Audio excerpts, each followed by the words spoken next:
നമസ്കാരം. റാഫ് ഫുട്ബോളിലേക്ക് എവർക്കും സ്വാഗതം. 37ാമത്തെ വയസ്സിൽ ഒരു ടീമിനെ ക്യാരി ചെയ്ത് മുന്നോട്ട് പോകുന്ന കാഴ്ച അതാണ് നമ്മൾ ഇന്റർ മയാമിയിൽ കാണുന്നത്. 2-2 സമനിലയാണ് ഈ സീസണിലെ MLS ആദ്യ മത്സരത്തിൽ മയാമി ന്യൂയോർക്ക് സിറ്റിയോട് ഇപ്പോൾ പിടിച്ചിരിക്കുന്നത്. ഇതിൽ ഒരുപാട് പ്രതിബന്ധങ്ങൾ ഉണ്ടായിരുന്നു. സംഭവബഹുലമായ മത്സരമാണ്. അവിലസിലൂടെ ആദ്യം ഇന്റർ മയാമി ലീഡെടുക്കുന്നു. പക്ഷേ അതേ അവിലസിന് കളി ഒരു 25 മിനിറ്റ് ആകുന്നതിന് മുമ്പ് തന്നെ റെഡ് കാർഡ് ലഭിക്കുന്നു. ആ റെഡ് കാർഡിനെ കുറിച്ച് ഇപ്പോൾ രണ്ട് അഭിപ്രായങ്ങളുണ്ട്. എന്തായാലും റെഡ് കാർഡ് കിട്ടുന്നു. തൊട്ടു പിന്നാലെ ന്യൂയോർക്ക് സിറ്റി ഈക്വലൈസ് ചെയ്യുന്നു. കളി ഹാഫ് ടൈം ഒക്കെ ആവുന്ന ഘട്ടത്തിൽ റഫറിയോട് വളരെ ഹീറ്റഡ് ആയിട്ട് ഹാഫ് ടൈം സമയത്ത് ലിയോ മെസ്സി പ്രതികരിക്കുന്നുണ്ട്. റഫറിങ്ങിനെതിരെ വലിയ പരാതി എന്തായാലും ഇന്റർ മയാമിയുടെ താരങ്ങൾക്ക് ഉണ്ടായിരുന്നു. രണ്ടാം പകുതിയിൽ വീണ്ടും ന്യൂയോർക്ക് സിറ്റി ഗോൾ അടിക്കുന്നു. ഇന്റർ മയാമി പുറകിൽ പൊട്ടി. ആദ്യ കളി പൊട്ടി MLS ഇന്ന് മയാമിയുടെ എതിരാളികളും മെസ്സിയുടെ എതിരാളികളൊക്കെ ചിന്തിച്ചിരിക്കുന്ന ഘട്ടം, അവസാന ഘട്ടം. ജോഡി ആൽവ വളരെ സ്ലോപ്പി ആയിട്ടുള്ള പെർഫോമൻസ് നടത്തിയ കളിയാണ്. റഡൻഡോക്ക് ഒരു കിടിലൻ ഗോൾ അവസരം അവസാന ഘട്ടത്തിൽ കിട്ടി. പക്ഷേ അത് അദ്ദേഹത്തിന് ഗോളാക്കി മാറ്റാൻ കഴിഞ്ഞില്ല. ഒടുവിൽ അവസാന നിമിഷത്തിൽ ലിയോ മെസ്സിയുടെ ഒരു കിടിലൻ നീക്കം, മനോഹരമായൊരു പാസ്.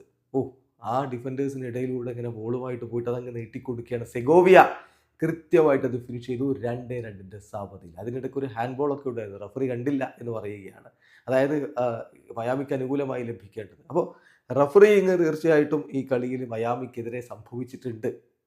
എന്നാലും ലിയോ മെസ്സി എന്ന മനുഷ്യൻ അവിടെയുണ്ട്. ഇരട്ട അസിസ്റ്റുകളുമായിട്ട് മിന്നിക്കെത്തിയപ്പോൾ മത്സരം തോറ്റില്ല. 2-2 സമനിലയിലാണ് മയാമി പിരിഞ്ഞിരിക്കുന്നത്. കളിയിലേക്ക് വന്നാൽ ഇന്റർ മയാമിയുടെ മുന്നേറ്റങ്ങൾ നയിച്ചുകൊണ്ട് ആദ്യ 11-ലെ ലൂയിസ് സുവാരസും ലിയോ മെസ്സിയും ഒരുമിച്ച് തന്നെയാണ് ഇറങ്ങിയത്. കളിയുടെ തുടക്കത്തിൽ തന്നെ ഗോൾ അടിച്ചുകൊണ്ട് ഇന്റർ മയാമി ലീഡെടുക്കുകയും ചെയ്തു. മെസ്സിയുടെ അസിസ്റ്റിൽ നിന്ന് തോമസ് അവിലസിന്റെ ഗോൾ 5ാമത്തെ മിനിറ്റിൽ അവർ മുന്നിൽ. പക്ഷേ 23ാമത്തെ മിനിറ്റിൽ അവിലസിന് റെഡ് കാർഡ് കിട്ടിയതോടെ കളിയുടെ ഒരു നീണ്ട ഭാഗം ഒരാൾ കുറഞ്ഞുകൊണ്ട് അവർക്ക് കളിക്കേണ്ടി വന്നു. ന്യൂമറിക്കൽ അഡ്വാൻറ്റേജ് ന്യൂയോർക്ക് സിറ്റി മുതലാക്കുകയും ചെയ്തു. അവർ 26ാമത്തെ മിനിറ്റിൽ ഇലനിച്ചിലൂടെ ഗോൾ അടിച്ചു.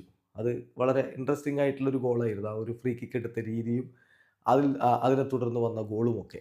ഏതായാലും ആദ്യ പകുതി അവസാനിക്കുമ്പോൾ മത്സരം 1-1 സമനില. രണ്ടാം പകുതിയിൽ അലോൺസോ മാർട്ടിനസിലൂടെ 55ാമത്തെ മിനിറ്റിൽ ന്യൂയോർക്ക് സിറ്റി ലീഡ് എടുക്കുന്നു. ഇന്റർ മയാമിക്ക് ഡിഫൻസിലൊക്കെ പ്രശ്നങ്ങളുണ്ട് എന്ന് തെളിയിക്കുന്ന നിമിഷങ്ങളൊക്കെയായിരുന്നു അത്. ജോഡി ആൽബ വളരെ സ്ലോപ്പി ആയിട്ടുള്ള പെർഫോമൻസ്. കളി അവസാന ഘട്ടത്തിലേക്ക് എത്തുമ്പോൾ ലഭിക്കുന്ന അവസരങ്ങൾ ഇന്റർ മയാമി നഷ്ടപ്പെടുത്തുന്നു. ആരാധകർ നിരാശയിൽ അത്തരമൊരു ഘട്ടത്തിലാണ്. 90 മിനിറ്റ് കഴിഞ്ഞ് പിന്നെ 11 മിനിറ്റാണ് ആഡഡ് ടൈം കൊടുക്കുന്നത്. ആ 10 മിനിറ്റ് ആകുന്ന ഘട്ടത്തിൽ സെഗോവിയയുടെ ഗോൾ വരുന്നു. ലിയോ മെസ്സിയുടെ കിടിലൻ നീക്കത്തിൽ നിന്ന് ലഭിച്ച പാസിൽ നിന്നാണ് ആ ഗോൾ വരുന്നത്. 2-2 സമനില. മെസ്സി ഇരട്ട അസിസ്റ്റുകളുമായി മിന്നിക്കെത്തിയ മത്സരം. മെസ്സി മാജിക്കിൽ ഇന്റർ മയാമി തോൽക്കാതെ കളിക്കളം വിടുന്നു. വീഡിയോ അവസാനിക്കുന്ന ഫുട്ബോൾ ലോകത്ത് കൂടുതൽ വിശേഷങ്ങളുമായി റാഫ് ടോക്സ് എടുത്താം.